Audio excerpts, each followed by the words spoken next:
d4, knight f6, c4, g6, knight c3, bishop g7, e4, d6. Let's try to find a solution, the way to play against the most dangerous and the most scaring line for white and the King's Indian defense, to play against the 4 pawns attack. In my career I used many systems for black, including the one with pawn sacrifice on b5, this Benko type of positions. But my recent researches and final conclusion is that we have to go for the main line. And here already, immediately after move 5 f4, we have to be precise. And in order to avoid alliance with dc5, we have to play immediately at this move c5. What is the point for playing c5 here? If he will play d5 after short castle, we have normal position. So let's check if he takes dc5. We play queen a5. Now if cd6, knight e4 is strong enough, so bishop d3, and the difference with the normal lines, it's this move knight fd7. We immediately attack both the pawn on c5, so we want to take with the knight, not with the queen, which is much better. We open the diagonal for our bishop, and one of the threats is also to take bishop c3 check now. So after knight fd7, he has 2 main moves. One is knight ge2, but of course here already we can see that he gets a bad version of dc5 move. So we simply take knight c5, bishop c2, and continuing with bishop g4, bishop d2, knight c6. Definitely we have very free way of development. All pieces are out, and our pressure on his knights, on the position, it's very good. So instead of knight g2, he can do bishop d2. But again, already our knight will jump to c5. Then we will play knight c6. On knight d5 nothing happens, we just go back queen d8, and after eventual bishop c3, knight c3, short castle. This is the most reasonable way for white to play in this position, but still he has to finish his development. For example, here on knight f3, we can continue with very strong standard move for this type of structures, f5, attacking both f4 and e4, and I think we can even overtake the initiative here.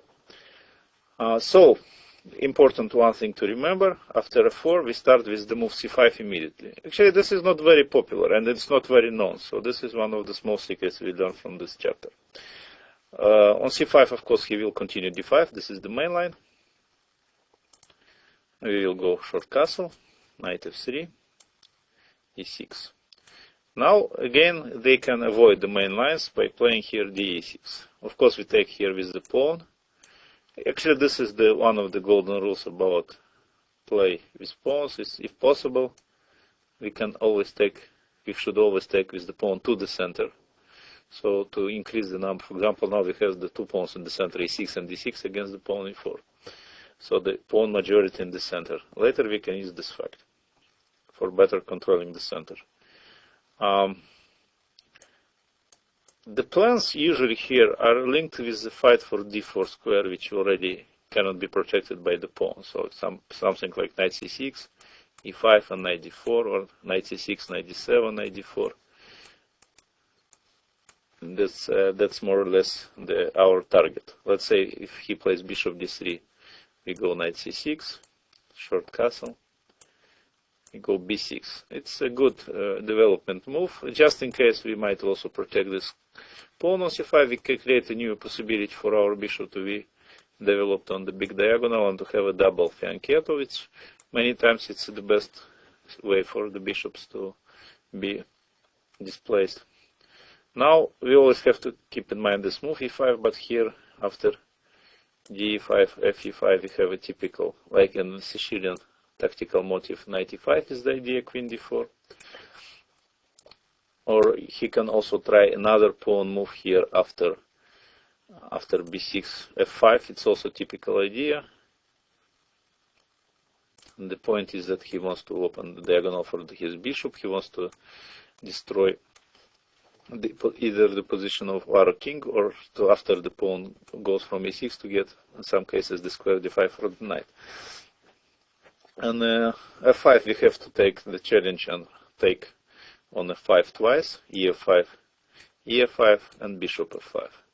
It's true we have some weaknesses created after bishop f5, g5, but we are extra pawn, and it's not simply extra pawn. We still have the square c4, e5, and d4 and under our control, so we can always create some counterplay here. After b6, the main line should be considered is, let's say, the plan with knight g5. So their idea is to later to play f5, but now in this case it will be much more dangerous. So queen e7, preparing. If f follows f5 here, then we again take twice e5, e5, bishop f5, bishop f5, g5, rook f5, and here the reason of the move queen e7 is that we can use the weakness of the last rank, and we jump knight g4. That's nice move, and the many threats like bishop d4, rook f5, and queen e1, too many, so I mean he cannot control everything. Well, also on knight g5, instead of knight g5, he can try to make this prophylactical king h1, on which we go knight d4, one of our main moves. Bishop e3, knight g4, so we remember the main idea to put the knight to d4. Bishop c1, e5, that's the structure we mentioned before. And clearly black is already doing fine. So that's about the e6, fe6. We simply, on d6 we take fe6 and targeting the square d4. The plan b6, knight d4, e5, or b6, bishop b7, knight d4, e5, depends on the situation, but the general idea is clear. On e6 main move, of course, they play bishop e2, after which we take on d5. Here you have to be aware of one small intermediate move e5. It's not that dangerous, it's good enough to know that this move knight e4. Because if cd5, then after knight c3, bc3, and knight d7, he cannot control this center anymore, so he is losing something on e5. And if after knight e4 he takes with knight on d5 again, after knight d5, knight c6, again we establish control over the squares. I mean, he has to move his pawn from e5 or lose it. cd5 is the main move on e5. Yeah, here this something which was for me, it's not very fresh, but the whole concept came to me after I saw this Akopian's game from 2011. The move against Trigubov. The move knight bd7 here,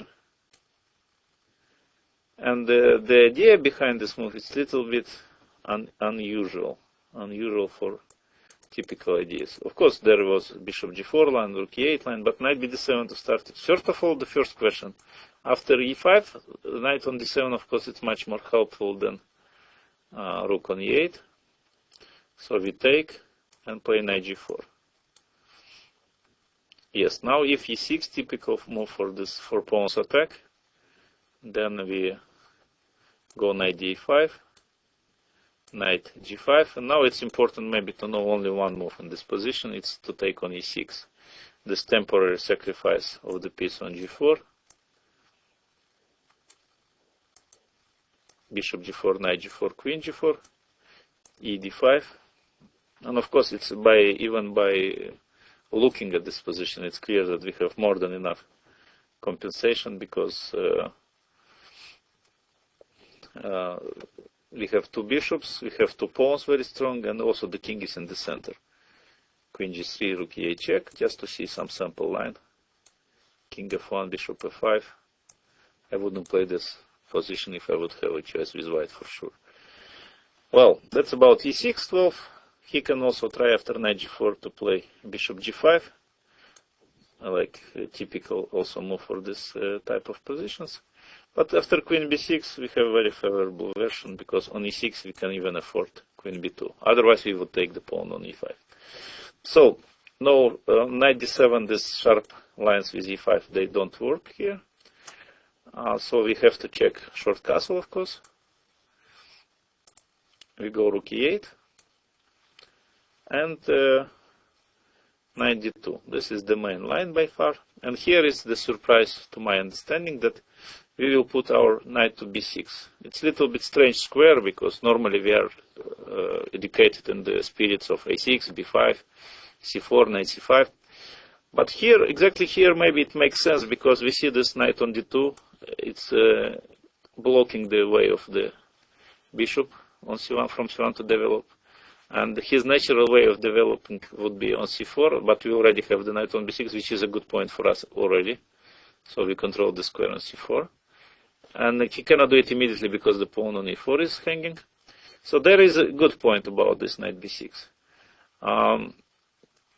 Let's see immediately what is going on after a4. This is maybe the most inconvenient move for us because they want to push back our knight, and after a5, knight c4, at some stage he can take some advantage of this move. Of course, we have to stop this pawn by playing a5. The price, and this which was surprising for me, that we can give this very important square b5 to white. Even so, the position of knight on b6 is it's worth it. So a5, we stop it, and here we can examine a few moves for them. And for example, after bishop f3, bishop d7, h3, h5, rook e1. It's like both sides, they finish development. I mean, especially black finished, and he can already think about some maneuvers. One of the typical ideas here for black is to play knight h7. First of all, opening the diagonal for the bishop. Second, at some convenient moment to play f5. Already this, I think, it's advantage for black.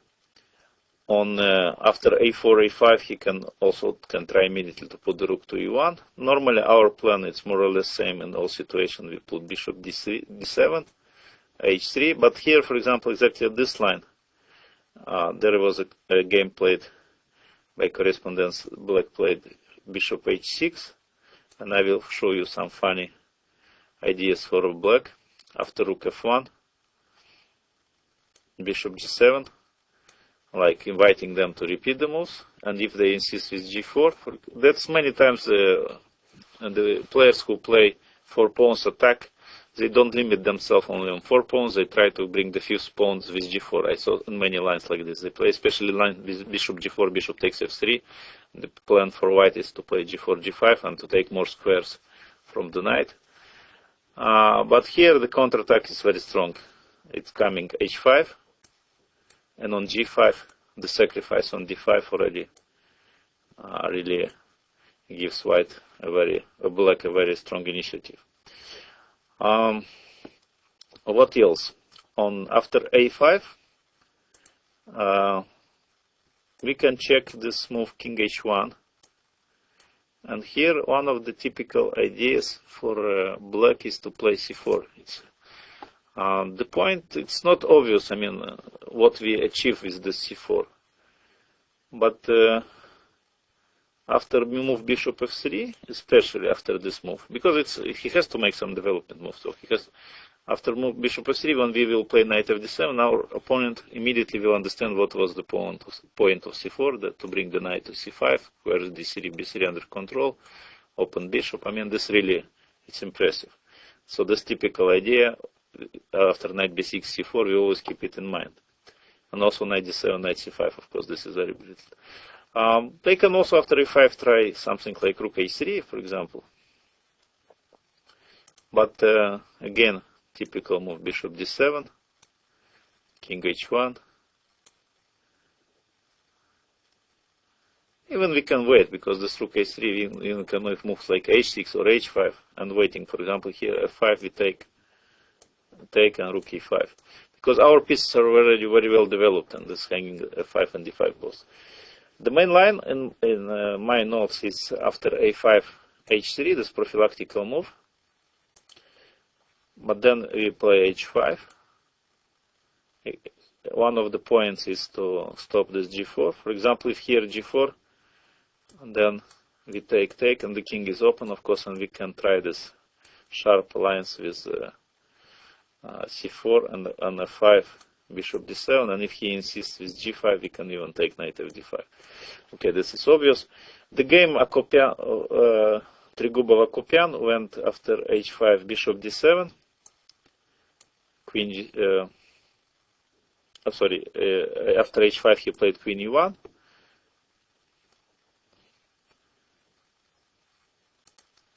bishop d7, queen g3, and now small but tactical nice idea, overloaded, overcharged knight on c3 cannot protect all three objects like bishop e2, pawns e4 and d5, so that after knight fd5, ed5, bishop c3, bcc, rook e2, black had a clear pawn up, and later he won the game.